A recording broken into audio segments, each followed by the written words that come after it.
बच्चों, welcome to this amazing platform of physics Wallah. This is Nancy Dale and today we will discuss the next lecture of reproductive health. Last lecture के अंदर हमने पढ़ा था कि जो रिप्रोडक्टिव हेल्थ की क्या डेफिनेशन होती है according to World Health Organization, और हमने बहुत सारे एस्पेक्ट्स देखे थे रिप्रोडक्टिव हेल्थ जो आप खुद में ही एक ब्रॉड व्यू को डील करता है. और हमने देखा था कि कौन सी ऐसी फर्स्ट कंट्री है जिसने फैमिली प्लानिंग प्रोग्राम लॉन्च किया था और किस ईयर के अंदर किया था. ये आपने मुझे कमेंट बॉक्स में बताना है, ठीक है, क्योंकि यहां से एक ऑब्जेक्टिव क्वेश्चन बन सकता है. Reproductive child and health care programs के क्या क्या ऑब्जेक्टिव हैं ये हमने देखा था, और हमने देखा था अमीनो सिंथेसिस के बारे में. तो चलिए आज के लेक्चर के अंदर हम क्या पढ़ने वाले हैं वो हम डिस्कस करते हैं. आज पढ़ने वाले हैं हम पॉपुलेशन एक्सप्लोजन क्या होता है, ठीक है, और कौन कौन से रीजन है जिसकी वजह से पॉपुलेशन एक्सप्लोड कर रही है, और इसकी वजह से क्या क्या चीजें हो सकती है, कंट्री क्या क्या प्रॉब्लम्स फेस कर सकती है, ये हम देखेंगे. नेचुरल मेथड ऑफ कॉन्ट्रासेप्शन के बारे में पढ़ेंगे. नेचुरल मेथड ऑफ कॉन्ट्रासेप्शन का मेथड मतलब है कि बिना कुछ डिवाइसेस यूज किए हम कैसे प्रेगनेंसी को अवॉइड कर सकते हैं, और हम देखेंगे बैरियर मेथड. ठीक है, तो चलिए अपनी नोटबुक निकालिए, चलिए और अच्छे अच्छे नोट्स बनाना शुरू कीजिए. हम अपना सेकंड लेक्चर शुरू करने वाले हैं. तो सबसे पहले जैसा कि हमने देखा अभी, हम डिस्कस करेंगे पॉपुलेशन एक्सप्लोजन के बारे में. हम डिस्कस करेंगे किसके बारे में? पॉपुलेशन एक्सप्लोजन के बारे में हम डिस्कस करेंगे. तो चलिए, जैसा कि हमने बात किया था कि जो रिप्रोडक्टिव हेल्थ है, रिप्रोडक्टिव हेल्थ की जो प्रॉब्लम्स एंड स्ट्रेटजीज के बारे में हमने डिस्कस किया था, तो हमने देखा था जो मेजर जो प्रॉब्लम है वो थी ओवर पॉपुलेशन. ठीक है, तो मतलब जो भी मेजर प्रॉब्लम है, जो भी रूट कॉज है हर एक चीज का, वो थी ओवर पॉपुलेशन. तो पॉपुलेशन एक्सप्लोजन का मतलब क्या है बच्चे? जो माल्थस थे, माल्थस एक साइंटिस्ट थे, माल्थस थ्योरी ऑफ पॉपुलेशन हम देखते हैं. ठीक है, तो आपको समझ में आएगा कि एक्चुअली हो क्या रहा है. तो माल्थस के according Malthus theory of population का मतलब क्या है, एक बार हम ये देखते हैं. ठीक है, तो इसके अंदर क्या था बच्चे, इन्होंने बताया कि जो पॉपुलेशन है ना, पॉपुलेशन जो बढ़ रही है वो ज्योमेट्रिकली बढ़ रही है, और जो नेचुरल रिसोर्सेज जो बढ़ रहे हैं ये अर्थमेटिकली बढ़ रहे हैं. तो जैसे कि अगर मैं बात करूं, यहाँ पे एक बार मैं एक डेफिनेशन लिख देती हूँ कि what do you mean by the Malthus theory of population. तो इसका मतलब है कि जो population increases geometrically, population increases geometrically, जो पॉपुलेशन है वो ज्योमेट्रिकली इंक्रीज हो रही है. ठीक है, population increase geometrically and natural resources, जो नेचुरल जो रिसोर्सेज हैं वो कैसे इंक्रीज हो रहे हैं? Natural resources increases arithmetically. जो नेचुरल जो रिसोर्सेज हैं वो कैसे इंक्रीज हो रहे हैं बच्चे? ये इंक्रीज हो रहे हैं अर्थमेटिकली. अब इस चीज का क्या मतलब है? इस चीज का मतलब है कि दोनों चीज तो बढ़ रही हैं, ये तो अच्छी बात है. ठीक है, नेचुरल रिसोर्सेज भी बढ़ रहे हैं, लेकिन देखो अगर मैं बात करूं नेचुरल रिसोर्सेज की, ठीक है, अगर मैं बात करूं बच्चे नेचुरल रिसोर्सेज की, तो नेचुरल रिसोर्सेज कैसे बढ़ रहे हैं? नेचुरल रिसोर्सेज बढ़ रहे हैं ऐसे 1 2 3 4 एंड सो ऑन. ठीक है, ऐसे तो नेचुरल रिसोर्सेज बढ़ रहे हैं, मतलब अर्थमेटिकली बढ़ रहे हैं. अगर मैं बात करूं किसकी? पॉपुलेशन की, तो जो बच्चे पॉपुलेशन है, पॉपुलेशन कैसे इंक्रीज हो रही है?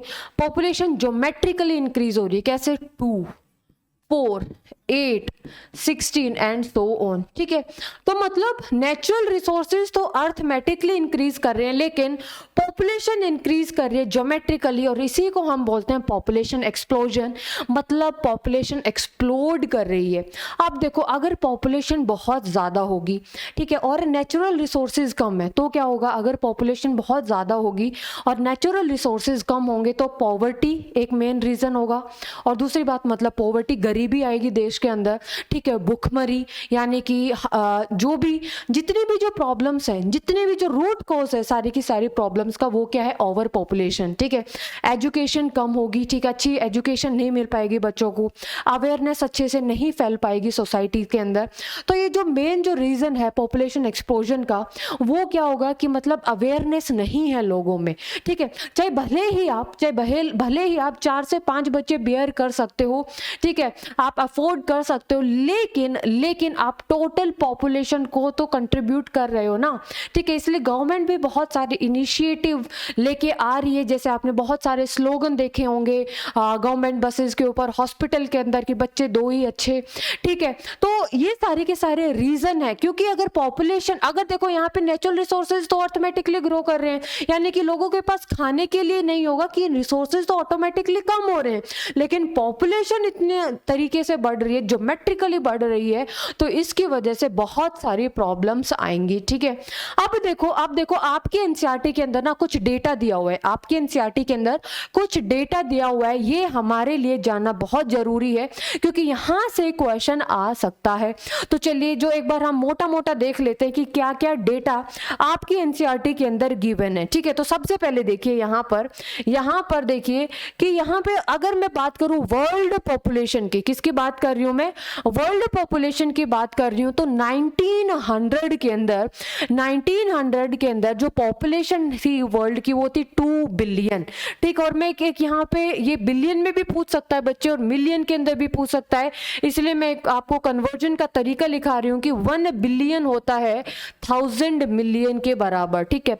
1 बिलियन किसके बराबर होता है, 1 बिलियन होता है 1000 मिलियन के बराबर, ठीक है। तो यहाँ पे जो वर्ल्ड पॉपुलेशन थी 1900 के अंदर वो कितनी थी, वो थी 2 बिलियन, लेकिन यही 2000 के अंदर, ठीक है, यही 2000 के अंदर कितनी होगी बच्चे, ये हो गई 2000 के अंदर, यहाँ पे थोड़ा सा प्रिंटिंग मिस्टेक हो गई है, टाइपिंग मिस्टेक, 2000 के अंदर ये कितनी हो गई बच्चे, 6 बिलियन।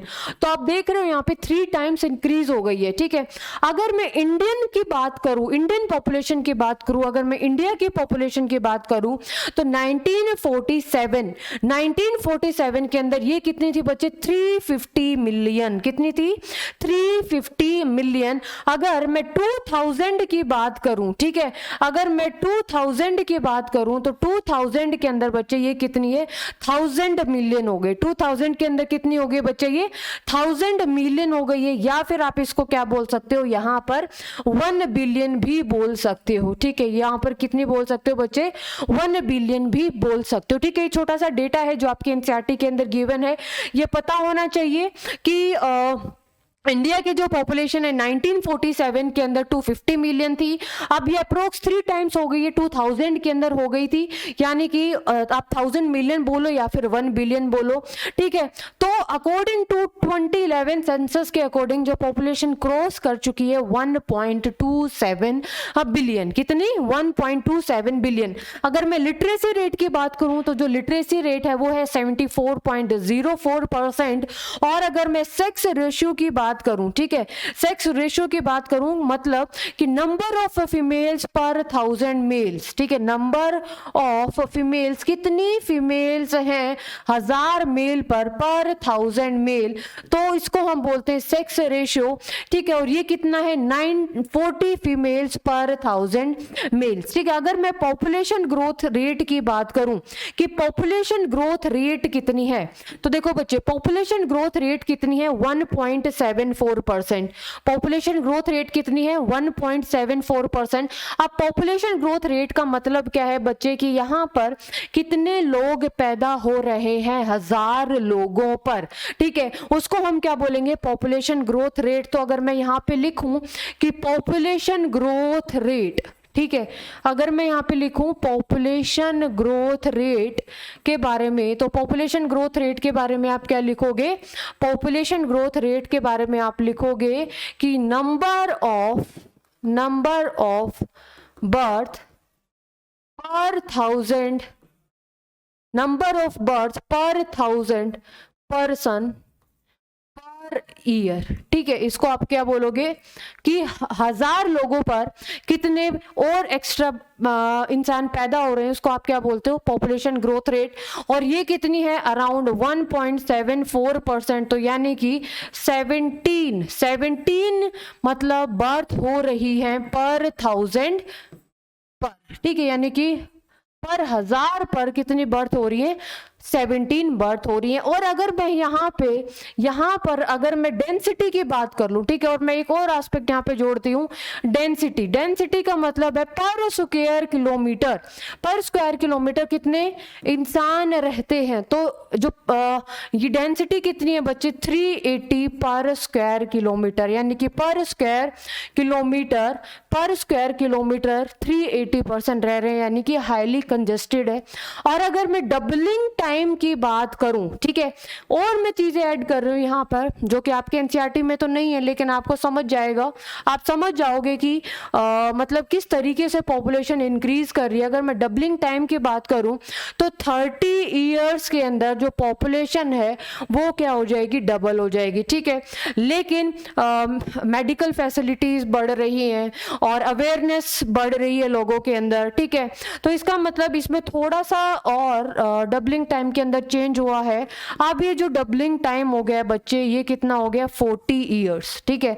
अब ये डबलिंग टाइम कितना हो गया है, 40 ईयर्स हो गया है। डबलिंग टाइम कितना हो गया है बच्चे, 40 ईयर्स। पहले कितना था, 33 ईयर्स, ठीक है। तो ये कुछ डेटा है जो आपकी एनसीईआरटी के अंदर गिवन है। ये आपको पता होना चाहिए कि जो पॉपुलेशन जो ग्रोथ है वो कितनी होती है, ठीक है बच्चे। पॉपुलेशन ग्रोथ रेट है वो कितनी है, डेंसिटी कितनी है, और कुछ बेसिक स्टैटिस्टिक्स डेटा है जो आपको ये पता होना चाहिए अकॉर्डिंग टू योर एनसीईआरटी, ठीक है। अगर मैं आपसे ये पूछूं कि जो एवरेज एनुअल ग्रोथ रेट है आप उसको कैसे कैलकुलेट करते हो, तो उसका भी हमारे पास एक फॉर्मूला है एवरेज एनुअल ग्रोथ रेट का। तो आज आइए हम देखते हैं एवरेज एनुअल ग्रोथ रेट कैसे निकालते हैं। एवरेज एनुअल ग्रोथ रेट, ठीक है, इसका फॉर्मूला है हमारे पास कि जो एवरेज एनुअल ग्रोथ रेट है बच्चे, ये कैसे निकालते हैं। तो जो एवरेज एनुअल ग्रोथ रेट है ये कैसे निकलेगी बच्चे, ये निकलेगी एक फॉर्मूला से, that is P2 minus P1 divided by P1 into N into 100, ठीक है। ये फॉर्मूला है एवरेज एनुअल ग्रोथ रेट निकालने का, जहां पर जो P2 है उसका मतलब है population according to current census, population according to current census के अकॉर्डिंग पॉपुलेशन कितनी है। P1 का मतलब है बच्चे population according to last census, population according to last census के अकॉर्डिंग पॉपुलेशन कितनी है। और n का मतलब क्या होगा बच्चे, यहां पर n का मतलब होगा number of years between two census, ठीक है। टू सेंसस के बीच में कितना ईयर है, कितने साल का गैप है, ठीक है। तो ये एक फॉर्मूला है, ठीक है, ये फॉर्मूला है जिससे हम क्या निकाल सकते हैं बच्चे, एवरेज एनुअल ग्रोथ रेट निकाल सकते हैं। और एक हमारे पास एक फॉर्मूला है जिससे हम निकाल सकते हैं पॉपुलेशन ग्रोथ रेट, ठीक है। एक हमारे पास फॉर्मूला है जिससे हम निकाल सकते हैं पॉपुलेशन ग्रोथ रेट। तो बच्चे पॉपुलेशन ग्रोथ रेट है ये कैसे निकलेगी, एक बार हम देख लेते हैं। तो बच्चे पॉपुलेशन ग्रोथ रेट है ये कैसे निकलेगी, पॉपुलेशन ग्रोथ रेट निकलेगी birth rate minus death rate, birth rate minus death rate divided by initial population, that is n not into 100, ठीक है, इंटू 100। ये क्या है, पॉपुलेशन ग्रोथ रेट। और ये जो पॉपुलेशन ग्रोथ रेट है, ये पॉपुलेशन ग्रोथ रेट किस किस के ऊपर डिपेंड करता है, एक बार हम ये देख लेते हैं। पॉपुलेशन ग्रोथ रेट किस किस के ऊपर डिपेंड करता है। तो बच्चे ये डिपेंड करता है बर्थ रेट के ऊपर, ठीक है। ये हम डिटेल में करेंगे। ये बर्थ रेट के ऊपर डिपेंड करता है, ये बच्चे डेथ रेट के ऊपर डिपेंड करता है, ये माइग्रेशन के ऊपर डिपेंड करता है, ये एज सेक्स रेशो पर भी डिपेंड करता है, ठीक है। ये माइग्रेशन के ऊपर डिपेंड करता है और ये किसके ऊपर डिपेंड करता है, एज सेक्स रेशियो पर भी ये चीज डिपेंड करती है। ठीक है, बात समझ में आई। एवरेज एनुअल ग्रोथ रेट निकालने का हमारे पास एक फॉर्मूला है और पॉपुलेशन ग्रोथ रेट निकालने का भी हमारे पास एक फॉर्मूला है, और ग्रोथ के कॉन्सेप्ट को आप डिटेल में पढ़ोगे इकोलॉजी के अंदर। ऑलराइट, आप देखो वाई पॉपुलेशन एक्सप्लोजन, ये एक मेन जो मतलब टेंशन लेने वाली बात है कि पॉपुलेशन बढ़ क्यों रही है। ठीक है, क्या रीजन है उसके पीछे। तो चलिए एक हेडिंग बनाइए, एक हेडिंग बनाइए। ये तो एक जनरल आइडिया था, एक जनरल आइडिया था चैप्टर का। ठीक है, एक्चुअली अभी तक हमारा चैप्टर शुरू नहीं हुआ है। ठीक है, अभी तक हमारा चैप्टर शुरू नहीं हुआ है। ये जो चैप्टर है ना, ये थोड़ा सा जनरल चैप्टर है। आपको पूरी नॉलेज होनी चाहिए कि पॉपुलेशन एक्सप्लोड क्यों कर रही है, क्या रीजन है, अगर पॉपुलेशन ज्यादा बढ़ गई तो क्या होगा। ठीक है, मतलब जनरल आइडिया है। जो मेन जो चैप्टर है इसके अंदर, जैसे कि हम पढ़ेंगे कॉन्ट्रासेप्टिव डिवाइसेस, हम पढ़ेंगे सेक्सुअली ट्रांसमिटेड डिजीज, हम पढ़ेंगे इनफर्टिलिटी। यहां से आप क्वेश्चन को एक्सपेक्ट कर सकते हो। ये तो जनरल बेसिक बात है। अगर आपको सब्जेक्टिव क्वेश्चन के अंदर आ गया है तो आप डेफिनेटली उसको लिख दोगे। ठीक है, नाउ अब हम देखते हैं वाई पॉपुलेशन एक्सप्लोजन। ठीक है, एक बार हम ये देखते हैं कि वाई पॉपुलेशन एक्सप्लोजन, क्योंकि यहां पर आपसे सब्जेक्टिव क्वेश्चन में पूछ सकते हैं वाई पॉपुलेशन एक्सप्लोजन, क्या रीजन है किस जिसकी वजह से पॉपुलेशन एक्सप्लोड कर रही है। ठीक है, जिसकी वजह से पॉपुलेशन क्या कर रही है बच्चे, एक्सप्लोड कर रही है, ये हम देखेंगे। ऑलराइट, तो सबसे पहले अगर मैं बात करूं कि पॉपुलेशन क्यों एक्सप्लोड कर रही है, तो क्या होगा, डिक्रीज डेथ रेट। ठीक है, डिक्रीज डेथ रेट, यानी कि जो डेथ रेट है बच्चे वो क्या हो रही है, कम हो रही है। डेथ रेट क्या हो रही है, कम हो रही है। डेथ रेट को आप क्या बोल सकते हो बच्चे, मोर्टेलिटी रेट भी बोल सकते हो। क्या बोल सकते हो, मोर्टेलिटी रेट भी बोल सकते हो। आप देखो mortality rate, decrease death rate क्या होता है। अब देखो डेथ रेट का मतलब है कितनी डेथ हो रही है पर थाउजेंड। जो भी हम कैलकुलेशन करते हैं वो हम पर थाउजेंड करेंगे, जो भी कैलकुलेशन करेंगे हम वो पर थाउजेंड करेंगे। तो death rate, decrease death rate का मतलब क्या है बच्चे, देखो नंबर ऑफ डेथ पर थाउजेंड कम हो रही है। मतलब क्यों हो रही है, कम क्यों हो रही है, क्योंकि मेडिकल फैसिलिटी बहुत अच्छी हो रही है। ठीक है, मेडिकल फैसिलिटी बहुत अच्छी है। जो डिलीवरी के टाइम पे जो कॉम्प्लिकेशंस आती थी मदर को, अब वो नहीं आती, क्योंकि पहले डिलीवरी घर पे होती थी, लेकिन अब कहाँ पर होती हैं, अच्छे हॉस्पिटल के अंदर होती हैं। वहाँ पे मेडिकल इक्विपमेंट्स अच्छे हैं, डॉक्टर 24/7 अवेलेबल रहते हैं, एम्बुलेंस हमेशा अवेलेबल रहती है। जो इन्फेंट्स की जो डेथ होती थी वो नहीं होती। ठीक है, और क्योंकि अच्छे इम्यूनाइजेशन प्रोग्राम्स आ गए हैं, तो डेथ रेट क्या हो रही है, कम हो रही है। क्यों, क्योंकि इम्प्रूव्ड मेडिकल फैसिलिटी। ठीक है, किसकी वजह से बच्चे, improved medical facility. Improved medical facility मतलब मेडिकल फैसिलिटी इतनी अच्छी हो गई है जिसकी वजह से डेथ रेट कम हो रही है। ठीक है, दूसरी अगर मैं बात करूं, दूसरा क्या रीजन है, डिक्रीज इन्फेंट मोर्टेलिटी रेट। ठीक है, डिक्रीज इन्फेंट मोर्टेलिटी रेट, जो मोर्टेलिटी जो रेट है बच्चे वो क्या हो रही है, कम हो रही है। ठीक है, IMR, infant mortality rate, mortality rate को हम क्या बोलते हैं बच्चे, IMR। ठीक है, अब इन्फेंट मोर्टेलिटी रेट कम हो रही है, क्यों कम हो रही है, मतलब इन्फेंट का मतलब है जो मतलब 1 साल से पहले बच्चे की जो डेथ्स होती थी। ठीक है, अब वो कम हो रही है। क्यों कम हो रही है, क्योंकि वही सेम मैंने अभी बताया था कि इम्यूनाइजेशन प्रोग्राम्स अच्छे हो गए हैं। ठीक है, इम्यूनाइजेशन प्रोग्राम्स बहुत अच्छे हो गए हैं, बहुत अच्छी मेडिकल फैसिलिटीज हो गई हैं, लोगों के अंदर अवेयरनेस आ गई है, लोग अब अच्छे से मतलब बच्चों का पैदा होने के बाद टीकाकरण कराते हैं। इसका मतलब क्या है, यहाँ पर इन्फेंट मोर्टेलिटी रेट क्या हो गई है, कम हो गई है। ठीक है, आप देखो जो थर्ड जो चीज है बच्चे, थर्ड जो चीज है वो क्या होगी, डिक्रीज्ड मैटरनल मोर्टेलिटी रेट। ठीक है, मैटरनल मोर्टेलिटी रेट, यानी कि पहले बहुत सारी कॉम्प्लिकेशन आती थी ड्यूरिंग डिलीवरी, जैसे कि प्लेसेंटा पूरा बाहर नहीं आया, या फिर एक्सेसिव ब्लीडिंग की वजह से मदर की डेथ हो गई है और डिलीवरी के बाद मदर ने ढंग से चेकअप नहीं कराए। तो अब ये सारी की सारी चीज़ें क्या हो गई है, कम हो गई हैं। क्यों, क्योंकि बेटर मेडिकल फैसिलिटीज आ गई हैं।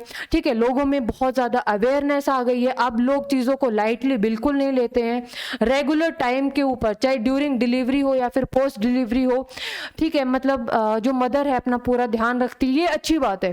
अब देखो हम ये नहीं चाहते कि ये सारी की सारी चीज़ें बढ़ जाएं, ठीक है, क्योंकि हमारा मतलब मेन मोटो क्या है, हमारा मोटो है कि पॉपुलेशन को कम करना।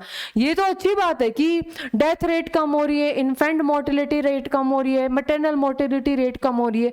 अब हम ये नहीं चाहते कि तीनों चीज़ें बढ़ गई तो पॉपुलेशन कम हो जाएगी, हम ये नहीं चाहते।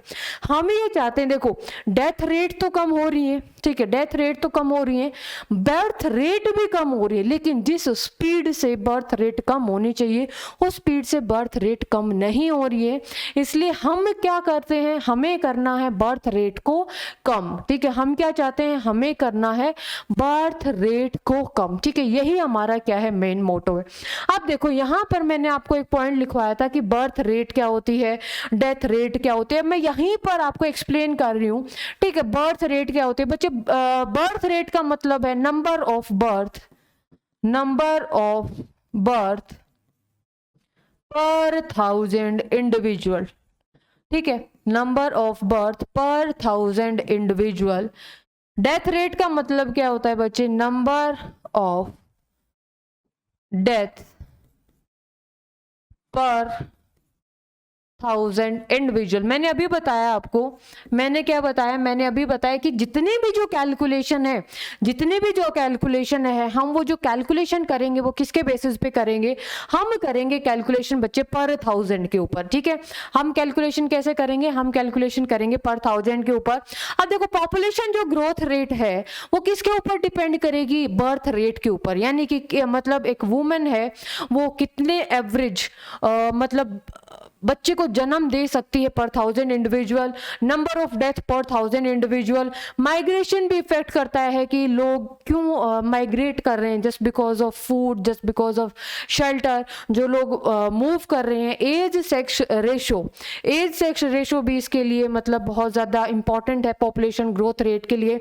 अगर किसी पॉपुलेशन के अंदर या फिर किसी कंट्री के अंदर इन्फेंट रेट यानी कि मतलब इन्फेंट रेट बढ़ रही है, या फिर जो भी ओल्ड जो लोग हैं, मतलब जो बूढ़े लोग हैं, उनकी डेथ रेट ज़्यादा हो रही है, या फिर ऐसे वुमेन जिनका जो रिप्रोडक्टिव एज के अंदर वो ज़्यादा फर्टाइल हैं, तो इसका मतलब वो ज़्यादा कैपेबल हैं बर्थ देने के लिए, तो पॉपुलेशन बढ़ जाएगी। तो पॉपुलेशन ग्रोथ रेट है, ये बेसिकली इन फैक्टर्स के ऊपर डिपेंड करती है। आप अपने नॉर्मल लेमन लैंग्वेज में किसी भी तरीके से आप एक्सप्लेन कर सकते हो। ये एक रीज़न है कि वाई पॉपुलेशन एक्सप्लोजन की डेथ रेट कम हो रही है, इन्फेंट मोर्टेलिटी रेट कम हो रही है, मैटरनल मोर्टेलिटी रेट कम हो रही है। हमें मतलब पॉपुलेशन को ज़्यादा होने से बचाना है, डेफिनेटली बचाना है, लेकिन हम ये नहीं चाहते कि भैया ये सारी की सारी जो चीज़ें हैं ये इंक्रीज हो रहे हैं। तो हम कैसे करेंगे पॉपुलेशन को कंट्रोल, उसके लिए आपको पढ़ना पड़ेगा एक टॉपिक, उसका नाम है कॉन्ट्रासेप्शन, ठीक है। उसका क्या नाम है बच्चे, कॉन्ट्रासेप्शन। ये हमें पढ़ना पड़ेगा कि हम चाहते हैं नेचुरली, ठीक है, हम चाहते हैं नेचुरली क्या हो बच्चे, नेचुरली हम चाहते हैं कि पॉपुलेशन कंट्रोल हो। कॉन्ट्रा का मतलब होता है बच्चे अगेंस्ट, कॉन्ट्रा का मतलब क्या होता है, अगेंस्ट, ठीक है, कॉन्ट्रा का मतलब होता है अगेंस्ट। और यहाँ से आया है कॉन्सेप्शन, कॉन्सेप्शन का मतलब होता है बच्चे प्रेगनेंसी, यानी कि वो डिवाइसेस जो प्रिवेंट करें किसको, प्रेगनेंसी को, उसी को हम क्या बोलते हैं, कॉन्ट्रासेप्टिव डिवाइसेस, उसी को हम क्या बोलते हैं, कॉन्ट्रासेप्टिव डिवाइसेस, ठीक है। बायो के अंदर अगर आपको कुछ चीज़ याद नहीं हो रही तो वर्ड को ब्रेक कर दो, मतलब आपको समझ में आ जाएगा, ठीक है। तो कॉन्ट्रासेप्टिव डिवाइसेस का मतलब क्या होता है, डिवाइसेस, कॉन्ट्रासेप्टिव डिवाइसेस का मतलब क्या होता है बच्चे, devices that are used to prevent pregnancy, that are used to prevent pregnancy, ठीक है। मतलब ये वो डिवाइसेस हैं जो कि यूज करते हैं टू अवॉइड प्रेगनेंसी, इसी को हम क्या बोलते हैं, कॉन्ट्रासेप्टिव डिवाइसेस, इसी को हम क्या बोलते हैं बच्चे, कॉन्ट्रासेप्टिव डिवाइसेस हम यहाँ पे बोल सकते हैं, हम यहाँ पे लिख रहे हैं इसको कॉन्ट्रासेप्टिव डिवाइस। बिल्कुल आसान अपनी लैंग्वेज में लिखो, अगर आपको समझ में आ गया, चाहे आप टफ लैंग्वेज लिखोगे चाहे आप नॉर्मल लैंग्वेज लिखोगे, आपको नंबर उतने ही मिलने हैं। मतलब एग्जामिनर आपको ये चेक करेगा कि आपको कॉन्सेप्ट समझ में आया है या नहीं, ठीक है। तो कॉन्ट्रासेप्टिव डिवाइसेस का मतलब ये वो डिवाइसेस होते हैं जिससे कि प्रेगनेंसी रोकी जाए, ठीक है। मतलब इसके अंदर रिप्रोडक्टिव हेल्थ को कुछ नहीं हो रहा है, रिप्रोडक्टिव हेल्थ मतलब ऑल्टर नहीं हो रही किसी भी वे में, ना तो सोशली, ना फिजिकली, ना इमोशनली, ना बिहेवियरली, ठीक है। मतलब बाकी सारे के सारे फैक्टर्स तो ठीक है, लेकिन यहाँ पर प्रेगनेंसी तो अवॉइड हो रही है, लेकिन चाहे वो मेल हो या फिर फीमेल हो, उसकी रिप्रोडक्टिव हेल्थ के ऊपर कोई भी फर्क नहीं पड़ना चाहिए, ठीक है। रिप्रोडक्टिव हेल्थ के ऊपर कोई भी फर्क नहीं पड़ना चाहिए। और हम WHO के अकॉर्डिंग रिप्रोडक्टिव हेल्थ की डेफिनेशन हम पढ़ चुके हैं, ठीक है। अब देखो जो कॉन्ट्रासेप्टिव डिवाइसेस हैं, ठीक है, जो कॉन्ट्रासेप्शन है यानी कि प्रेगनेंसी रोकने के कौन कौन से तरीके हैं, ठीक है। तो कॉन्ट्रासेप्शन के जो मेथड्स हैं बच्चे, ये कौन कौन से हैं, ये हम डिवाइड करते हैं, ठीक है। ये हम कैसे डिवाइड कर सकते हैं, दो तरीके से हम डिवाइड कर सकते हैं। एक तो है बच्चे टेम्परेरी मेथड, ठीक है। एक तो कैसा मेथड है बच्चे, टेम्परेरी मेथड, टेम्परेरी मेथड। और दूसरा जो मेथड है बच्चे, इसको हम क्या बोलते हैं, परमानेंट मेथड। जो दूसरा जो मेथड है बच्चे, इसको हम क्या बोलते हैं, परमानेंट मेथड। जो परमानेंट मेथड बोलो या फिर आप स्टरलाइजेशन मेथड बोलो, ये जो मेथड है वो तब यूज़ किए जाते हैं जब एकदम से दोबारा कभी प्रेगनेंसी नहीं चाहिए या फिर फैमिली कंप्लीट हो गई है, तब हम परमानेंट या फिर स्टरलाइजेशन मेथड का यूज़ करते हैं। टेम्परेरी मेथड का मतलब क्या होता है बच्चे, टेम्परेरी मेथड का मतलब होता है कि जब तक प्रेगनेंसी नहीं चाहिए तो आप ये डिवाइसेस यूज़ करो, और जब प्रेगनेंसी चाहिए तो स्टॉप यूजिंग देम। तो ये आता है टेम्परेरी मेथड के अंदर। अब ये जो टेम्परेरी मेथड है ये फर्दर बच्चे इसके दो पार्ट आएंगे, कौन कौन सा, एक तो नेचुरल मेथड और दूसरा आर्टिफिशियल मेथड, ठीक है। एक तो आएगा नेचुरल मेथड, नेचुरली हम किस तरीके से प्रेगनेंसी को डिले कर सकते हैं या फिर प्रेगनेंसी को अवॉइड कर सकते हैं, ये आएगा नेचुरल मेथड। इसके अंदर कोई भी डिवाइसेस का यूज नहीं कर रहे। दूसरा जो मेथड है बच्चे, इसके अंदर आएगा आर्टिफिशियल मेथड।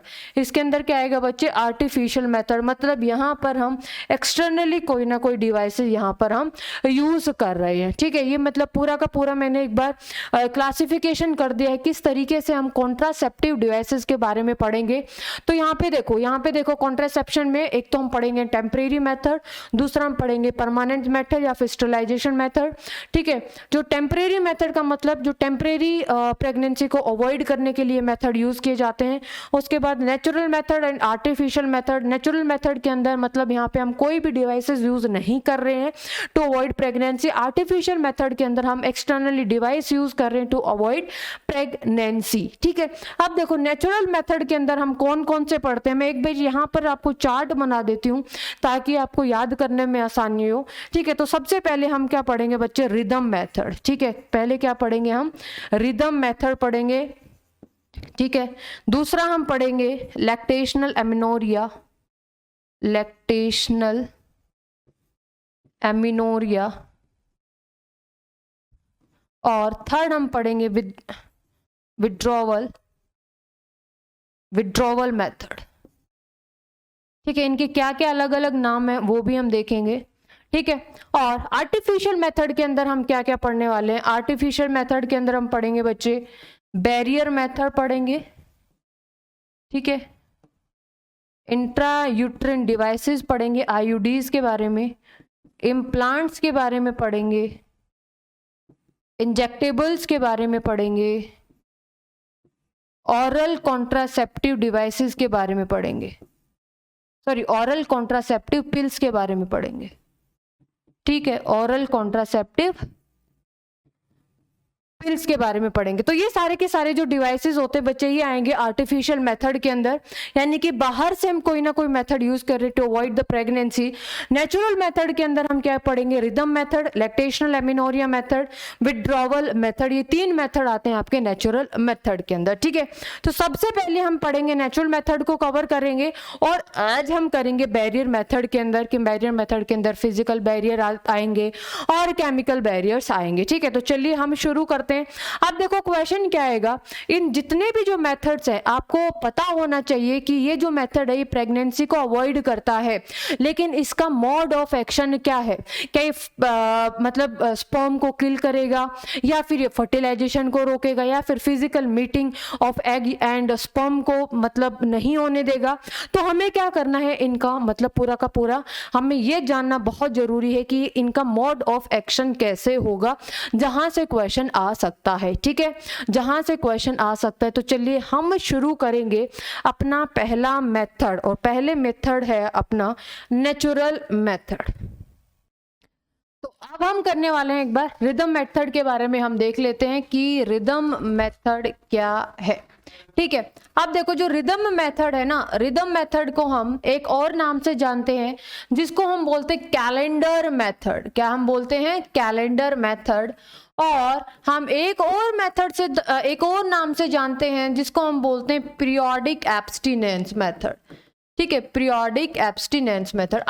अब देखो इसके बारे में हम जानते हैं, पहले हम समझते हैं। देखो लास्ट चैप्टर के अंदर हमने मेंस्ट्रुअल साइकिल को बहुत अच्छे से पढ़ा था, बहुत डिटेल के अंदर पढ़ा था। बस उसी का कॉन्सेप्ट है कि रिदम मेथड, कैलेंडर मेथड या फिर पीरियोडिक एब्स्टिनेंस हम किसको बोलते हैं। अब देखो आपको इतना पता है कि जब फर्टिलाइजेशन होती है तो कब होती है, यानी कि 14th डे पर होता है ओव्यूलेशन। ठीक है, यानी कि ग्राफियन फॉलिकल से निकलती है सेकेंडरी oocyte। जब सेकेंडरी oocyte से स्पर्म मिलता है तो सेकेंडरी oocyte अपना मियोसिस सेकंड कंप्लीट करेगी और हमें मिलेगा ओवम। ठीक है, फिर आगे फर्दर डेवलपमेंट होगी, क्लीवेज होगा, माइटोटिक डिवीजन होगा, हम वहां पर नहीं जा रहे।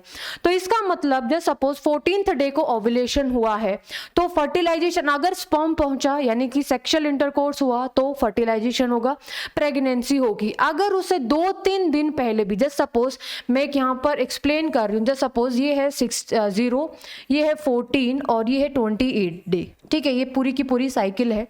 ठीक है, अब यहां पर देखो, यहां पर हुआ है ओव्यूलेशन, यहां पर क्या हुआ बच्चे? ओव्यूलेशन। ठीक है, यानी कि अगर स्पर्म, अगर सेक्सुअल इंटरकोर्स हुआ इस दौरान तो होगा फर्टिलाइजेशन, तो होगी प्रेगनेंसी।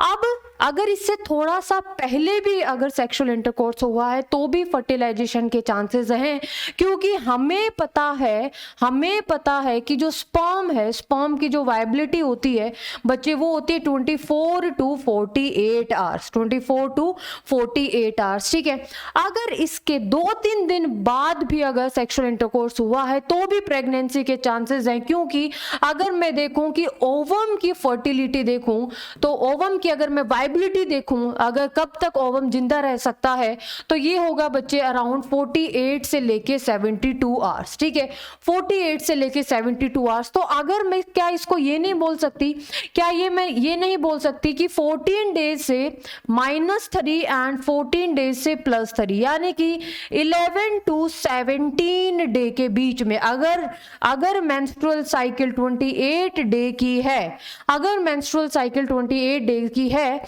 अगर मेंस्ट्रुअल साइकिल 28 डेज की है, तो अगर इस दौरान अगर सेक्सुअल इंटरकोर्स होता है तो प्रेगनेंसी के चांसेस हैं, फर्टिलाइजेशन के चांसेस हैं। तो इस पीरियड को हम क्या बोलते हैं बच्चे? 11 to 17th day of the menstrual cycle, इसको हम बोलते हैं अनसेफ पीरियड।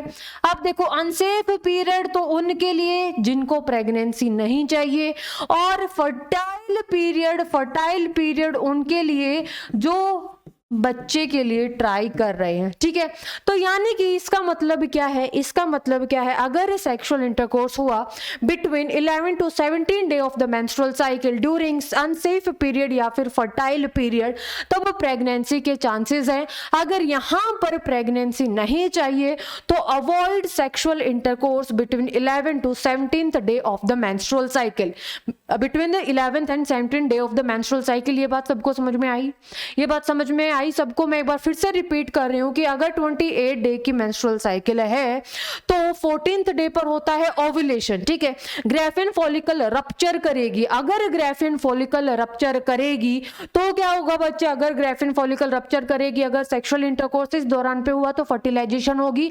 अगर मैं थोड़ा सा टाइम पहले की बात करूं, अगर स्पर्म प्रेजेंट है तो भी फर्टिलाइजेशन के चांसेस है, क्योंकि स्पर्म की वायबिलिटी होती है 24 to 48 आवर।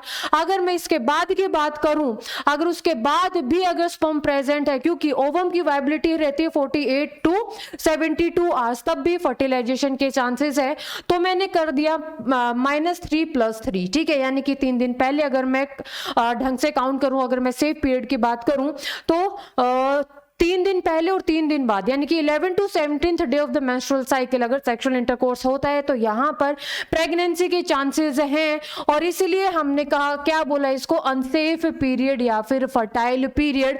तो इस टाइम पर अगर प्रेगनेंसी नहीं चाहिए तो avoid the sexual intercourse between 11 to 17th day of the menstrual cycle, और इसी को हम बोलते हैं रिदम मेथड, इसी को हम बोलते हैं कैलेंडर मेथड, इसी को हम बोलते हैं पीरियोडिक एब्स्टिनेंस मेथड, ठीक है। तो इसका मतलब जो सेफ पीरियड है वो कौन सा होगा, यानी कि मेंस्ट्रुअल साइकिल से 10 दिन पहले एंड मेंस्ट्रुअल साइकिल के 10 दिन बाद, ठीक है। तो यहां पर हम लिख सकते हैं टू अवॉइड प्रेगनेंसी, ठीक है, to avoid pregnancy,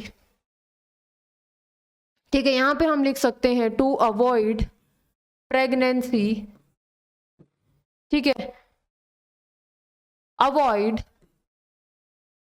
sexual intercourse between 11th to 17th day of menstrual cycle, between 11 to 17th day of the menstrual cycle, क्योंकि इसी को हम क्या बोलते हैं, अनसेफ पीरियड, और इसी को हम क्या बोलते हैं, फर्टाइल पीरियड, ठीक है, इसी को हम क्या बोलते हैं बच्चे, फर्टाइल पीरियड, ठीक है। अब देखो यहाँ पे मैं एक पॉइंट की बात कर रही हूँ कि इसके पॉजिटिव पॉइंट क्या है, ठीक है, इसके पॉजिटिव पॉइंट क्या है बच्चे, यहाँ पर सबसे मेन पॉजिटिव पॉइंट क्या है, सबसे मेन पॉजिटिव पॉइंट है यहाँ पर कोई भी हम डिवाइसेस यूज ही नहीं कर रहे, नेचुरली हम प्रेगनेंसी को अवॉइड कर रहे हैं, तो इसका मतलब क्या है, there will be no side effects, ठीक है, यानी कि यहां पर कोई भी साइड इफेक्ट्स नहीं देखने को मिलेंगे, ठीक है। अगर मैं नेगेटिव पॉइंट की बात करूं तो नेगेटिव पॉइंट क्या होगा बच्चे, इस मेथड का नेगेटिव पॉइंट ये होगा कि मेंस्ट्रुअल साइकिल कितनी दिन की होनी चाहिए, 28 डेज की होनी चाहिए। अगर किसी जस्ट सपोज किसी भी लेडी को या किसी भी वुमेन को अगर जो पीरियड्स हैं 2 या 3 महीने में आ रहे हैं, ठीक है, तो उसको यही नहीं पता कब ओव्यूलेशन है, ठीक है, अगर ओव्यूलेशन का ही नहीं पता तो जो अनसेफ पीरियड है, फर्टाइल पीरियड है, सेफ पीरियड है, उसकी कैलकुलेशन कैसे होगी, ठीक है। तो यानी कि यहाँ पर जो मेंस्ट्रुअल साइकिल है वो कितनी दिन की होनी चाहिए बच्चे, 28 डेज की होनी चाहिए, तभी ये कैलकुलेशन पॉसिबल है, ठीक है। मेंस्ट्रुअल साइकिल अगर 28 डेज की है तभी ये कैलकुलेशन पॉसिबल है, ठीक है, अदरवाइज ये मेथड क्या है, फेल है, ठीक है। तो पहला जो मेथड था जिसको हम बोलते हैं रिदम मेथड, कैलेंडर मेथड या फिर पीरियोडिक एब्स्टिनेंस मेथड, यानी कि यहाँ पर सेक्सुअल इंटरकोर्स एब्सेंट होना चाहिए तभी प्रेगनेंसी अवॉइड हो सकती है naturally without any use of any method. Alright, अब हम बात करते हैं सेकंड मेथड की, जैसे कि हमने फर्स्ट मेथड किया था, रिदम मेथड हमारा हो गया। सेकंड मेथड हम बात करेंगे लैक्टेशनल एमिनोरिया मेथड की, ठीक है। सेकंड मेथड हम किसके बारे में बात करेंगे, लैक्टेशनल एमिनोरिया। लैक्टेशनल एमिनोरिया, देखो एमिनोरिया का मतलब क्या है बच्चे, एमिनोरिया का मतलब है यहाँ पर कि या लैक्टेशनल का मतलब है मिल्क से रिलेटेड, यानी कि मिल्क प्रोडक्शन। एमिनोरिया मतलब एब्सेंट ऑफ मेंस्ट्रुएशन, ऑलराइट, यानी कि एब्सेंस ऑफ मेंसेस। अब देखो होता क्या है, ये पूरा का पूरा मैकेनिज्म है बच्चे, पूरा का पूरा मैकेनिज्म है, लेकिन ये आपको अच्छे से समझना चाहिए, समझ में आना चाहिए, तभी ये पॉसिबल हो पाएगा। ऑलराइट, तो देखो इसके अंदर क्या होगा, जैसे कि लेडी प्रेग्नेंट है, ठीक है, लेडी प्रेग्नेंट है और डिलीवरी हुई है इसकी। अब देखो कि मिल्क प्रोडक्शन चालू हुआ है, यानी कि ब्रेस्ट फीडिंग चालू हुई है, मिल्क प्रोडक्शन चालू हुआ है, यानी कि प्रोलैक्टिन का अमाउंट ज्यादा है। जैसे कि आपको पता है जो मिल्क प्रोडक्टिंग जो हार्मोन है, ठीक है, वो क्या है, प्रोलैक्टिन हार्मोन। जो प्रोलैक्टिन हार्मोन है इसका अमाउंट क्या होगा, इसका लेवल बढ़ने लगेगा। ऑलराइट, ब्रेस्ट फीडिंग हुई, प्रोलैक्टिन हार्मोन का अमाउंट बढ़ने लगेगा। अब ये जो प्रोलैक्टिन हार्मोन है ये किसको सप्रेस करेगा बच्चे? ये सप्रेस करेगा एस्ट्रोजन को। ये किसको सप्रेस करेगा? एस्ट्रोजन को सप्रेस करेगा। क्या आपको कुछ याद आया एस्ट्रोजन का रोल? जल्दी बताओ, क्या आपको याद आया एस्ट्रोजन का रोल? एस्ट्रोजन का क्या रोल था? नहीं आया। अब देखो ध्यान से सुनना, एस्ट्रोजन का लो लेवल पॉजिटिव फीडबैक देता था या नेगेटिव फीडबैक देता था ल्यूटिनाइजिंग हार्मोन को? क्या आपको याद है? LH यानी कि ल्यूटिनाइजिंग हार्मोन। अगर एस्ट्रोजन का लेवल कम है, अगर एस्ट्रोजन का लेवल कम है तो ल्यूटिनाइजिंग हार्मोन का लेवल कम। अगर एस्ट्रोजन का लेवल ज्यादा है, पॉजिटिव फीडबैक देगा वो ल्यूटिनाइजिंग हार्मोन को। हाई लेवल पॉजिटिव फीडबैक देता था, कम लेवल नेगेटिव फीडबैक देता था। तो यहाँ पर एस्ट्रोजन का नेगेटिव फीडबैक है। क्यों? सॉरी, यहाँ पे एस्ट्रोजन का लेवल क्या है? कम है, क्योंकि जो प्रोलैक्टिन हार्मोन ने during breast feeding, prolactin hormone ने क्या किया? एस्ट्रोजन को सप्रेस किया। अब ये जो एस्ट्रोजन है ये क्या करेगा? यही तो पूरी की पूरी कहानी को रच रहा था। कैसे? कि जो एस्ट्रोजन था, एस्ट्रोजन का पॉजिटिव फीडबैक ल्यूटिनाइजिंग हार्मोन को पॉजिटिव फीडबैक देता था। अगर एस्ट्रोजन का लेवल कम है तो इसका मतलब जो ल्यूटिनाइजिंग हार्मोन का सर्ज नहीं होगा, यानी कि अगर ल्यूटिनाइजिंग हार्मोन का सर्ज नहीं होगा तो ओव्यूलेशन नहीं होगा। अगर ओव्यूलेशन नहीं हुआ तो इसका मतलब कॉर्पस ल्यूटियम नहीं बनेगी। अगर कॉर्पस ल्यूटियम नहीं बनेगी तो प्रोजेस्टेरोन हार्मोन एंडोमेट्रियम को सीक्रेटरी कैसे बनाएगा? ठीक है, एंडोमेट्रियम को प्रोजेस्टेरोन हार्मोन कैसे मेंटेन करेगा? ऑलराइट, तो इसका मतलब है कि यहां पर ओव्यूलेशन ही नहीं हो रही है, यहां पर मेंस्ट्रुअल साइकिल ही नहीं आ रही है। तो इसका मतलब यहां पर जो फर्टाइल पीरियड है वो क्या रहेगा?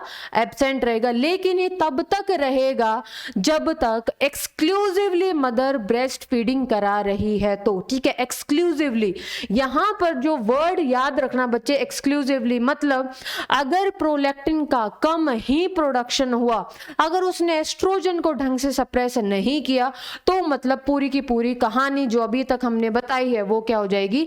खराब हो जाएगी। और बहुत सारी मतलब वुमेन्स इसी टाइम पर प्रेग्नेंट होती हैं क्योंकि उनको ढंग से नॉलेज नहीं होती कि अगर ये 6 मंथ तक तब तक पॉसिबल है जब तक वुमेन एक्सक्लूसिवली ब्रेस्ट फीडिंग करे।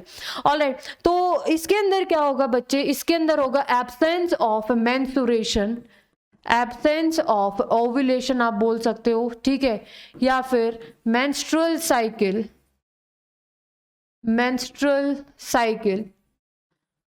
Till 6th month। ठीक है, during exclusively breast feeding, during exclusively breast feeding by mother.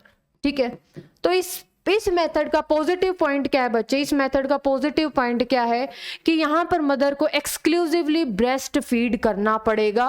ठीक है, तभी ये चीज पॉसिबल है। ठीक है, पॉजिटिव इफेक्ट की बात करूं तो यहां पर भी कोई भी साइड इफेक्ट नहीं होंगे, क्योंकि यहां पर बच्चे, यहां पर कोई भी डिवाइस का यूज नहीं हो रहा है। नेगेटिव इफेक्ट की बात करूं तो ये सिर्फ 6th month तक एप्लीकेबल है, और ये एप्लीकेबल तभी है जब मदर एक्सक्लूसिवली ब्रेस्ट फीड करे तो। ठीक है, एक्सक्लूसिवली ब्रेस्ट फीडिंग करे तो तभी ये पॉसिबल है, अदरवाइज ये पॉसिबल नहीं होगा। लैक्टेशनल एमिनोरिया का मेथड का मतलब एक बार हम फिर से समझते हैं। जो मदर है जब एक्सक्लूसिवली ब्रेस्ट फीडिंग करती है, ठीक है, आफ्टर डिलीवरी, तो प्रोलैक्टिन हार्मोन का अमाउंट ज्यादा होता है। अगर प्रोलैक्टिन हार्मोन का अमाउंट ज्यादा होगा तो ये नेगेटिव इफेक्ट देगा एस्ट्रोजन को। अगर एस्ट्रोजन का नेगेटिव इफेक्ट रहेगा तो वो पॉजिटिव इफेक्ट नहीं दे पाएगा ल्यूटिनाइजिंग हार्मोन को। ल्यूटिनाइजिंग हार्मोन का लेवल नहीं बढ़ेगा।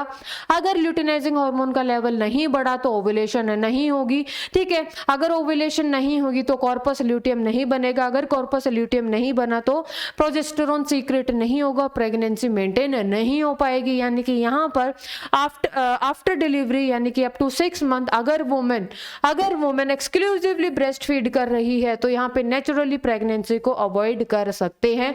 तो दूसरा मेथड था लैक्टेशनल एमिनोरिया मेथड। ठीक है, जो थर्ड जो मेथड है, जो नेचुरल मेथड है, उसकी अगर हम बात करें तो बच्चे थर्ड मेथड है उसको हम बोलते हैं विड्रॉवल मेथड। ठीक है, थर्ड मेथड को हम बोलते हैं विड्रॉवल मेथड।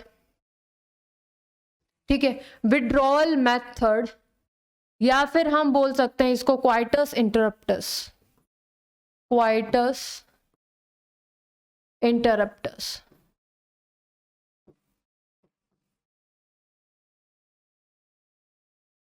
देखो बच्चे, इस मेथड के अंदर क्या होगा, इस मेथड के अंदर होगा कि अगर मेल पार्टनर अगर अपना पीनस विड्रॉ कर लेता है बिफोर इजैकुलेशन, ठीक है, from vagina of the female, अगर सीमेन ही नहीं होगा डिपॉजिट, तो इसका मतलब है फर्टिलाइजेशन ही नहीं होगी, इनसेमिनेशन ही नहीं होगा, ठीक है। तो इसका मतलब क्या हुआ कि if male partner withdraw penis from vagina of female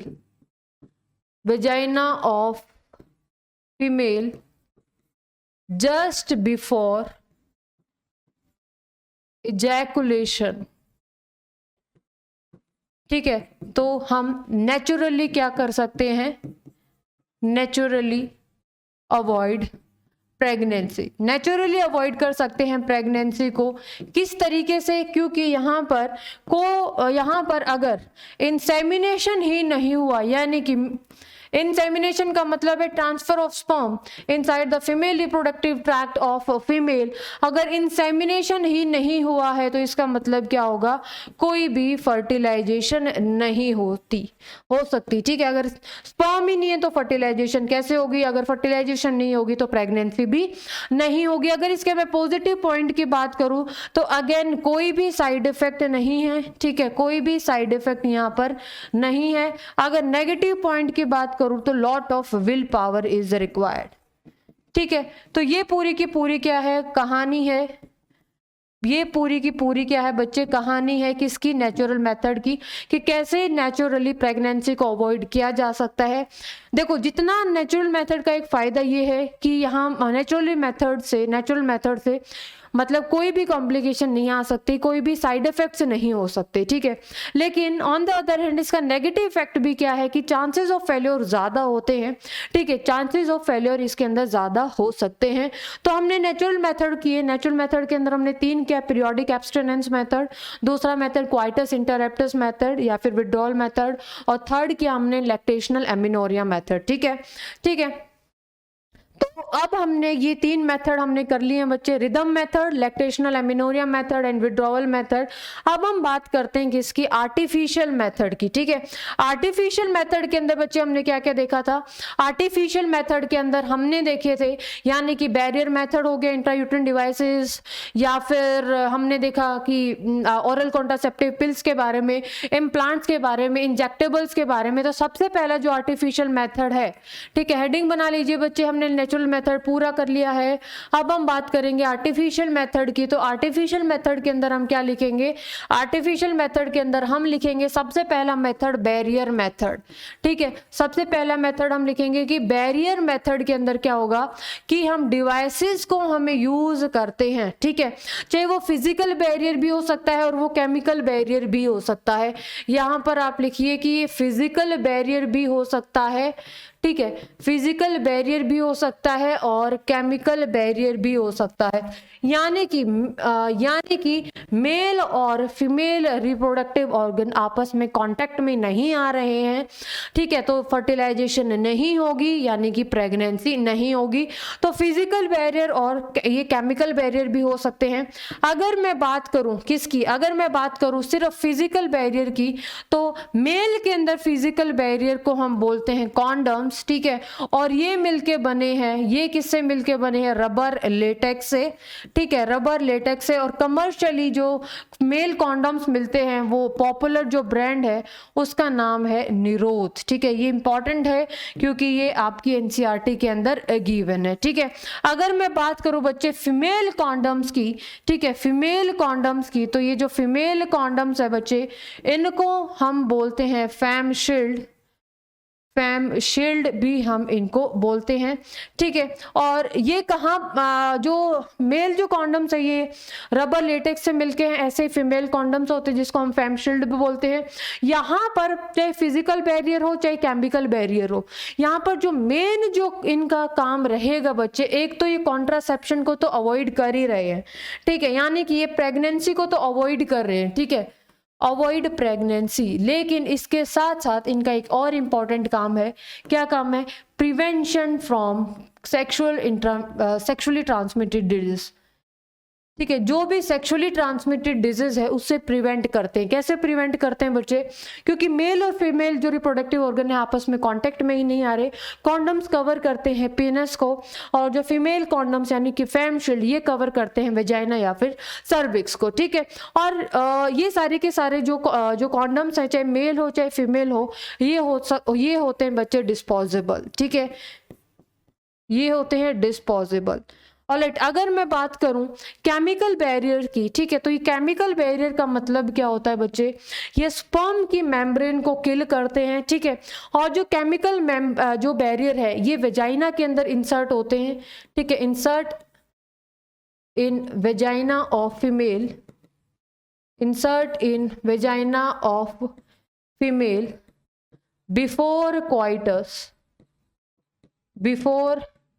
coitus, और ये ज्यादा इफेक्टिव होंगे अगर ये यूज हो किसी फिजिकल बैरियर के साथ, ठीक है।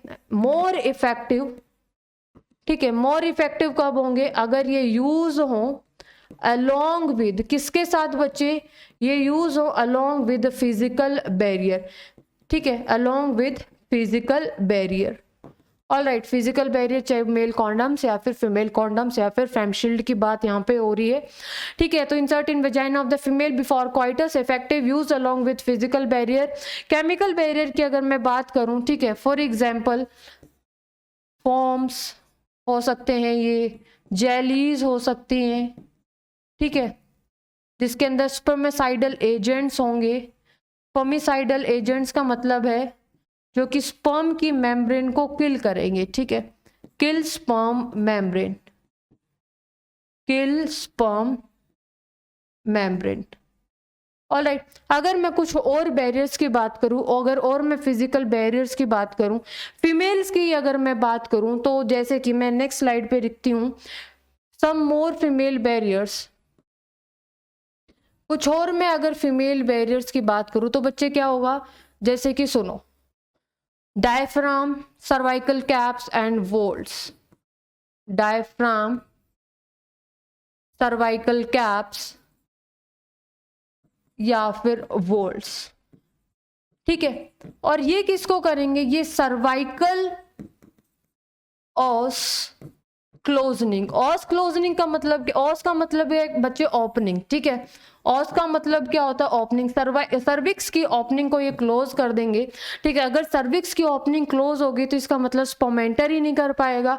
अगर स्पर्म एंटर ही नहीं कर पाया तो इसका मतलब फर्टिलाइजेशन यहाँ पर नहीं देखने को मिलेगी, ठीक है। तो फिजिकल बैरियर, और ये एक बात ध्यान रखना कि जो जितने भी diaphragm, cervical caps and volts होते हैं ये क्या होते हैं बच्चे? रीयूजेबल, ठीक है, ये क्या हो सकते हैं? रीयूजेबल हो सकते हैं ये, ठीक है, ये रीयूजेबल हो सकते हैं। लेकिन कॉन्डम से मेल हो या फिर फीमेल हो वो डिस्पोजेबल ही होते हैं, ठीक है। तो ये सारी की सारी चीजें हमने बात की। केमिकल बैरियर ज्यादा इफेक्टिव होते हैं अगर वो यूज हो किसी फिजिकल बैरियर के साथ।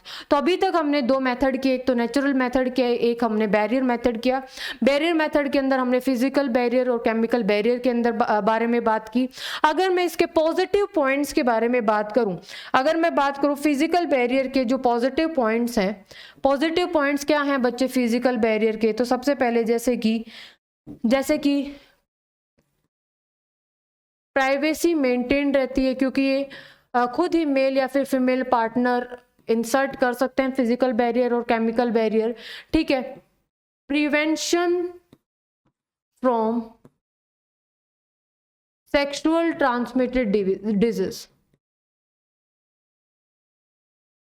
ठीक है, सेक्सुअल ट्रांसमिटेड डिजीज से बचाते हैं। क्यों? क्योंकि मेल और फीमेल पार्टनर क्या होते हैं, मतलब ये कांटेक्ट में नहीं आते, और दूसरा ऊपर से कॉन्ट्रासेप्टिव डिवाइसेस तो ये है ही। ठीक है, तो ये सारी की सारी चीजें हैं। तो अभी तक हमने जितना पढ़ा एक बार हम क्लियर करते हैं। अभी तक बच्चे हमने पढ़ा है, अभी तक हमने पढ़ा है क्या, अभी तक हमने पॉपुलेशन एक्सप्लोजन के बारे में पढ़ा है, हमने नेचुरल मेथड के बारे में पढ़ा है जिसके अंदर लैक्टेशनल लामिनेरिया मेथड और रिदम मेथड और विड्रॉवल मेथड हमने पढ़ा, और हमने बैरियर मेथड के अंदर फिजिकल और केमिकल बैरियर के बारे में पढ़ा। ठीक है, तो बच्चे अगर मैं आपसे पूछूं कि एक आइडियल कॉन्ट्रासेप्टिव डिवाइस क्या होता है, एक आइडियल कॉन्ट्रासेप्टिव डिवाइसेस का मतलब है बच्चे की मतलब यूजर फ्रेंडली होना चाहिए, ज्यादा कॉस्टली नहीं होना चाहिए, बहुत मतलब ज्यादा कॉस्टली भी नहीं होना चाहिए, और इसके लिस्ट साइड इफेक्ट होने चाहिए। ये एक जनरल सी कॉमन सी बात है। ठीक है, तो चलिए अब हम शुरू करते हैं population stabilisation and birth control के बारे में। तो last century and all round development in various field significantly improve the quality of life of people. However, increased health facilities along with better living condition had an explosive impact on growth of population. अगर living standards बढ़ गए हैं, medical facilities बढ़ गई हैं, तो population का size क्या हो गया बच्चे, बढ़ गया है। ठीक है, द वर्ल्ड पॉपुलेशन कितनी है बच्चे, 2 बिलियन। ठीक है, या फिर आप 2000 मिलियन बोल सकते हैं। मैंने पूरा का पूरा चार्ट बता दिया है आपको 1900 के अंदर, और ये कितनी हो गई थी, 6 बिलियन के अंदर होगी बाई 2000 एंड 7.2 बिलियन इन 2011। ठीक है, a similar trend was observed in India. India के अंदर क्या देखा गया कि 1947 के अराउंड ये थी अप्रोक्स 350 मिलियन ड्यूरिंग इंडिपेंडेंस, ये थी 350 million at the time of our independence यानी कि 1947, और 2000 तक पहुंचते पहुंचते इसने क्रॉस कर लिया है यानी कि 2000 में इसने बिलियन क्रॉस कर लिया है, और 1.2 बिलियन अचीव कर लिया था इन मई 2011 तक।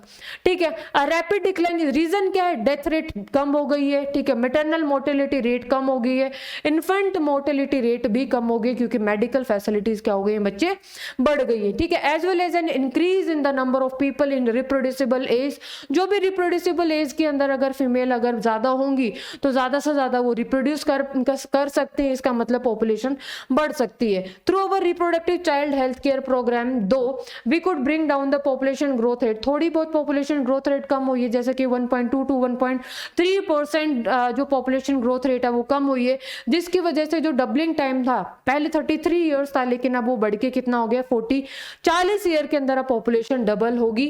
ठीक है, it was only marginal but बहुत ही कम। According to 2011 census report the population growth rate was less than 2%। ठीक है, 20 per 1000 per year, a rate at which our population could increase rapidly. Such an alarming growth rate could lead to an absolutely scarcity. सब चीज की scarcity होगी, food की, water की, cloth की, basic requirements की। ठीक है, in spite of significant progress made in those areas, therefore the government was forced to take up serious measures to control the population growth rate. Government ने भी, NGOs ने भी, non government organisation ने भी बहुत सारे इनिशिएटिव ऐसे लेके आए। The most important step to overcome the problem is to motivate smaller families. सबसे मेन काम क्या है, स्मॉलर फैमिलीज को मोटिवेट करते हैं। ठीक है, by using various contraceptive method. You might have seen, मतलब बहुत सारे एडवर्टाइजमेंट भी देखे होंगे पोस्टर्स पे, बिल्स के ऊपर, showing A happy couple with 2 children. ठीक है, विद ए स्लोगन क्या होगा, हम दो हमारे दो, we two are two. Many couple mostly the young urban working ones have even adopted 1 child norm ने भी, यानी कि बच्चा एक ही काफी अडॉप्ट किया है। Statutory raising of marriageable age, marriageable जो एज है वो फीमेल्स के अंदर 18 कर दी है और जो मेल के अंदर 21 कर दिए बढ़ा के। And incentive given to couples with small families are 2 of other measures taken to take up this problem. ठीक है, let us describe some of the commonly used contraceptive methods which had prevent unwanted pregnancy. अगर मैं बात करूं, यहां से important है बच्चे की एक आइडियल कॉन्ट्रासेप्टिव क्या होता है। तो आइडियल कॉन्ट्रासेप्टिव क्या होता है बच्चे, इजीली अवेलेबल होना चाहिए, यूजर फ्रेंडली होना चाहिए, इफेक्टिव होना चाहिए, रिवर्सिबल होना चाहिए, और कम से कम उसके साइड इफेक्ट होने चाहिए। ठीक है, कम से कम क्या होने चाहिए, side effect. It also should in number it also should in no way interfere with sexual drive, ठीक है, कोई भी इंटरफेरेंस सेक्शुअल ड्राइव के बीच में नहीं आनी चाहिए, डिजायर और सेक्शुअल एक्ट ऑफ यूजर, कोई भी रिप्रोडक्टिव हेल्थ के जो रिप्रोडक्टिव जो हेल्थ है उसमें कोई भी इंटरफेरेंस नहीं आनी चाहिए। A wide range of contraceptive method are presently available which could be broadly grouped into the following categories, namely एक नेचुरल मेथड है जिसको हम ट्रेडिशनल मेथड भी कहेंगे, barrier method, IUDs, oral contraceptive devices, implants, injectables, जो permanent जो method है जिसको हम स्टरलाइजेशन मेथड या फिर सर्जरीज भी बोलते हैं, ठीक है। तो चलिए आगे, अब तक हमने क्या किया है, हमने पढ़ा है नेचुरल मेथड। नेचुरल मेथड के बारे में हम देखते हैं कि वर्क ऑन द प्रिंसिपल, किस बेसिस के ऊपर, किस प्रिंसिपल के ऊपर, किस मोड ऑफ एक्शन के ऊपर काम करता है। तो मतलब to avoid chances of ovum and sperm meeting, sperm की और ओवम की मीटिंग ही नहीं हो पाती। पीरियोडिक एब्स्टिनेंस का मतलब क्या है, इन विच कपल अवॉइड और एब्सटेन, एब्सटेन का मतलब avoid from coitus from 10 to 17 day of the menstrual cycle, जब ओव्यूलेशन क्या हो, एक्सपेक्टेड हो। As the chances of fertilisation यहाँ पे बहुत ज्यादा होता है क्योंकि यही एक फर्टाइल पीरियड होता है जिसको हम अनसेफ पीरियड बोलते हैं, ठीक है। Therefore by abstaining the coitus during this period conception could be prevented. दूसरा मेथड विड्रॉल, जिसको हम कोइटस इंटरप्रेप्टस भी बोलते हैं। इसके अंदर क्या है बच्चे, इसके अंदर ये एक अलग मेथड है जिसके अंदर जो male partner withdraws his पीनस from the vagina just before ejaculation, ठीक है, टू अवॉइड इंसेमिनेशन। अगर ट्रांसफर ऑफ स्पर्म ही नहीं हुआ फीमेल रिप्रोडक्टिव ट्रैक्ट के अंदर, इसका मतलब फर्टिलाइजेशन पॉसिबल ही नहीं है। नेक्स्ट है लैक्टेशनल एमिनोरिया, मतलब एब्सेंस ऑफ मेंस्ट्रुएशन, मतलब कि यहां पर it is based on the fact that ovulation and is based on the fact that ovulation and therefore the cycle do not occur during this period of intense lactation, ठीक है, ये point याद रखना, यहां पर intense lactation होना चाहिए following parturition, ठीक है। अगर exclusively breast feeding होगी तभी ये मेथड पॉसिबल है। therefore as long as mother breastfeed the child fully, chances of conception are almost nil, ठीक है। However, this method has been reportedly effective up to the maximum period of 6 months following parturition as no medicines or devices। देखो कोई भी natural method के अंदर medicine use नहीं हो रही है तो इसका मतलब यहाँ पर जो साइड इफेक्ट है वो कम है, लेकिन चांसेस ऑफ फेल्योर क्या है, ज्यादा है। अगर हम लैक्टेशनल एमिनोरिया को ज्यादा इफेक्टिव बनाना चाहते हैं तो यहाँ पे हम कुछ यहाँ पर जो लेडीज है जो चाहती हैं प्रेगनेंसी को अवॉइड करना, वो किसी भी बैरियर मेथड के साथ ये सारी की सारी चीजें कर सकती है, ठीक है। तो ये सारी की सारी चीजें थी। अब हम पढ़ते हैं नेचुरल मेथड की, हमने पढ़ लिया। अब देखो केमिकल जो भी बैरियर मेथड की बात करूँ तो जैसे ये कॉन्डम्स फॉर मेल है, ये कॉन्डम्स फॉर फीमेल है। ऑलराइट, अब देखो बैरियर मेथड के अंदर क्या होता है बच्चे, बैरियर मेथड के अंदर क्या होगा कि ovum and sperm are prevented, ovum और स्पर्म की प्रिवेंशन होगी। कैसे, फिजिकली मीटिंग होगी, मतलब फिजिकल मीटिंग नहीं होगी ओवम एंड स्पर्म की with the help of barrier. Such methods are available for both, ये मतलब मेल के लिए भी अवेलेबल हैं, फीमेल्स के लिए भी अवेलेबल हैं। Condoms are barrier made up of thin rubber latex से मिलके बने हैं, ठीक है, जो कि कवर करते हैं पीनस को इन द मेल और वेजाइना या फिर सर्विक्स को कवर करते हैं in females just before coitus so that ejaculated semen किसको नहीं, जहां कहां पर ना पहुंच पाए, फीमेल रिप्रोडक्टिव ट्रैक्ट को ना पहुंच, नहीं जो भी फीमेल रिप्रोडक्टिव ट्रैक्ट है वहां पर नहीं पहुंच पाए। This can be prevent conception, ये कॉन्सेप्शन को प्रिवेंट कर सकता है। ये इंपॉर्टेंट है, यहाँ पर क्वेश्चन आ सकता है। निरोध एक पॉपुलर ब्रांड है कॉन्डम्स की for male. Use of condoms has increase in recent year due to the additional benefit. एक एडिशनल बेनिफिट क्या है, क्योंकि ये सेक्सुअली कॉन्ट्रासेप्टिव जो सेक्सुअली जो ट्रांसमिटेड डिजीज है उससे कॉन्डम्स बचाते हैं। एंड जैसे कि एड्स, बोथ मेल और फीमेल कॉन्डम्स डिस्पोजेबल हैं, कैन बी सेल्फ इंसर्टेड, खुद भी इंसर्ट कर सकते हैं, and thereby gives privacy to the users, ठीक है। यानी कि कोई भी एक्सपर्टीज की जरूरत नहीं होती, कोई डॉक्टर्स की, कोई स्टाफ नर्स की यहाँ पे जरूरत नहीं होती। Diaphragm, cervical caps and walls, और ये और बैरियर मेथड्स है जो कि कहाँ किससे मिलके बने, ये रबर से मिलके बने, ये फीमेल यूज करती है, ठीक है। And they are inserted into the female reproductive tract to cover the opening of the cervix, ठीक है। They can prevent conception by blocking the entry of the sperm, sperm की एंट्री ब्लॉक कर देती हैं through the cervix. Important important है, ठीक है। They are reusable, जैसे कि यहाँ पर मैंने बताया था कॉन्डम चाहे मेल हो या फिर फीमेल हो, डिस्पोजेबल होते हैं, ये रीयूजेबल होते हैं, ठीक है। Diaphragms, caps and vault. Spermicidal creams, यानी कि ये किसके अंदर आएगा, केमिकल बैरियर के अंदर आएगा, चाहे जेलीज हैं, फॉर्म्स हैं, ये जो स्पर्म की मेम्ब्रेन को किल कर देती हैं, ठीक है। और ये भी कॉन्ट्रासेप्शन का एक मेथड है और ये ज्यादा इफेक्टिव है अगर हम इनको किसी बैरियर के साथ यूज करें तो। ऑलराइट, तो अभी तक हमने देखा पॉपुलेशन एक्सप्लोजन के बारे में, हमने देखा नेचुरल मेथड के बारे में, हमने देखा बैरियर के मेथड्स हमने देखे, चाहे वो फिजिकल हो चाहे या फिर केमिकल हो। तो चलिए आइए कुछ क्वेश्चंस कीजिए। एक नेचुरल मेथड है कॉन्ट्रासेप्शन का जिसको हम पीरियोडिक एब्स्टिनेंस कहते हैं। तो पीरियोडिक एब्स्टिनेंस का मतलब, एब्स्टेंस का मतलब क्या होगा, एब्स्टिनेंस का मतलब अवॉइड, ठीक है। तो यानी कि couple should avoid coitus between, कब, किस किस के बीच में, जब एक वुमेन फर्टाइल पीरियड में होती है, यानी कि अनसेफ पीरियड। और अनसेफ पीरियड कौन सा होगा, ओव्यूलेशन से 3 दिन पहले, ओव्यूलेशन से 3 दिन बाद, ठीक है। इसको हम बोलते हैं अनसेफ पीरियड, यानी कि फर्टाइल पीरियड।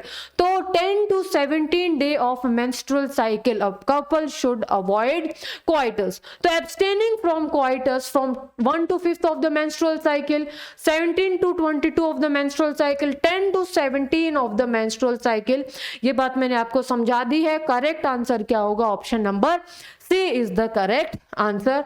नेक्स्ट क्वेश्चन की बात करें, after parturition which natural contraception में कैन बी यूटिलाइज। पार्टुरेशन के बाद, ठीक है, डिलीवरी के बाद, लैक्टेशनल एमिनोरिया, लैक्टेशनल डेफिशिएंसी या फिर लैक्टेशनल प्रिवेंशन। तो मेथड का नाम क्या होगा, लैक्टेशनल एमिनोरिया, यानी कि एब्सेंस ऑफ मेंस्ट्रुएशन, ठीक है। एब्सेंस ऑफ मेंस्ट्रुएशन का मतलब है कि यहाँ पर ओव्यूलेशन नहीं होगी। अगर ओव्यूलेशन नहीं होगी तो कोई भी मेंस्ट्रुअल साइकिल यहाँ पर नहीं देखने को मिलेगी, लेकिन सिर्फ कंडीशन क्या होनी चाहिए कि इंटेंस ब्रेस्ट फीडिंग, ठीक है। ऑलराइट, तो ये पूरी की पूरी कहानी थी। करेक्ट आंसर हो गया है बी। नेक्स्ट है, which is a popular brand for condom for mails. कौन सी पॉपुलर ब्रांड है कॉन्डम की, दैट इज ऑप्शन था निषोध, निरोध, निर्दोष एंड निर्दोष। तो करेक्ट आंसर क्या होगा, निरोध, ठीक है। करेक्ट आंसर क्या होगा, निरोध।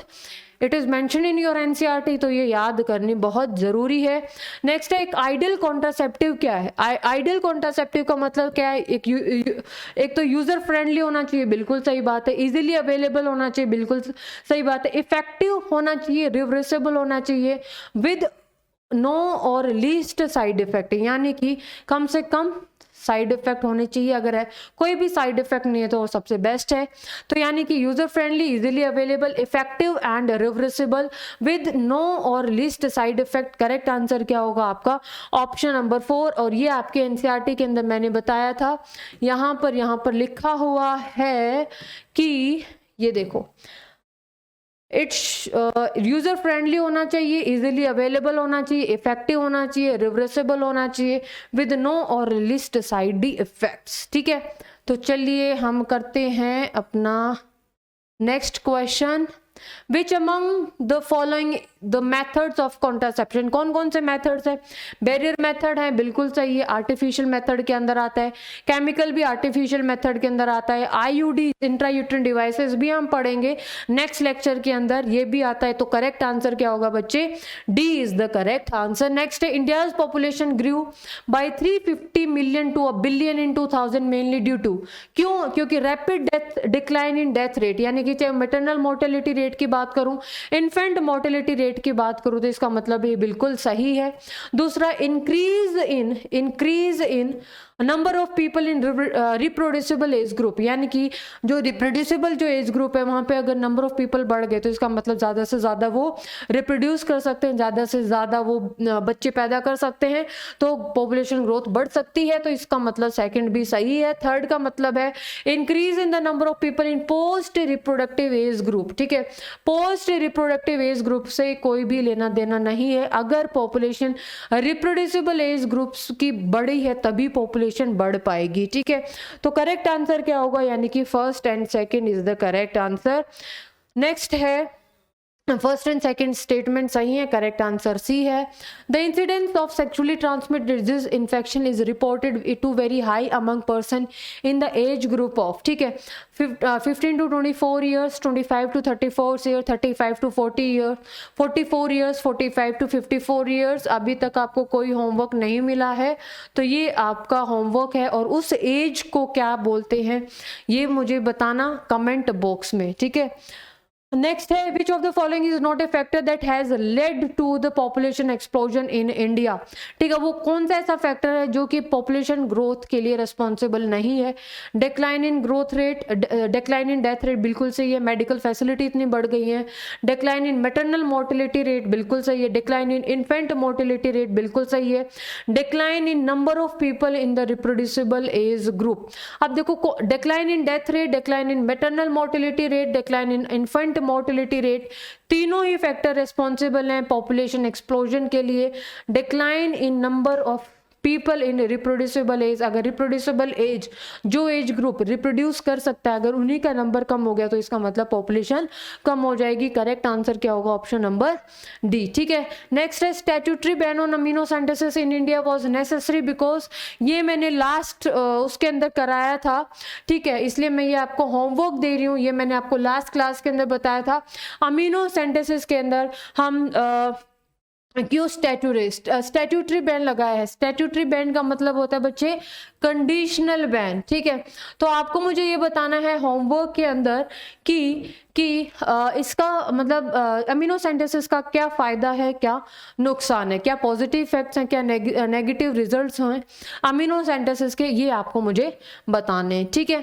तो आज के लेक्चर के अंदर हमने पॉपुलेशन एक्सप्लोजन के बारे में किया है और हमने कॉन्ट्रासेप्टिव डिवाइसेस स्टार्ट कर दिया है। नेक्स्ट लेक्चर के अंदर हम सारे के सारे कॉन्ट्रासेप्टिव डिवाइसेस को ख़त्म कर देंगे, चाहे वो नेचुरल हो, नेचुरल तो हम कर चुके हैं, चाहे कोई भी आर्टिफिशियल हो, चाहे वो और आर्टिफिशियल के साथ साथ हम परमानेंट मेथड को भी कंप्लीट कर लेंगे, ठीक है। तब तक अपना ध्यान रखिए, मुस्कुराते रहिए, और मुझे कमेंट बॉक्स में आपके आंसर बहुत कम मिल रहे हैं इसलिए मुझे बहुत अच्छा नहीं लग रहा है। तो जितने भी मैंने क्वेश्चंस आपको होमवर्क में दिए आपने मुझे कमेंट बॉक्स में उनका आंसर बताना है, ठीक है। नेक्स्ट लेक्चर के अंदर जल्दी मिलेंगे नेक्स्ट लेक्चर को लेके, तब तक अपना ध्यान रखिए, मुस्कुराते रहिए। Thank you so much, take care.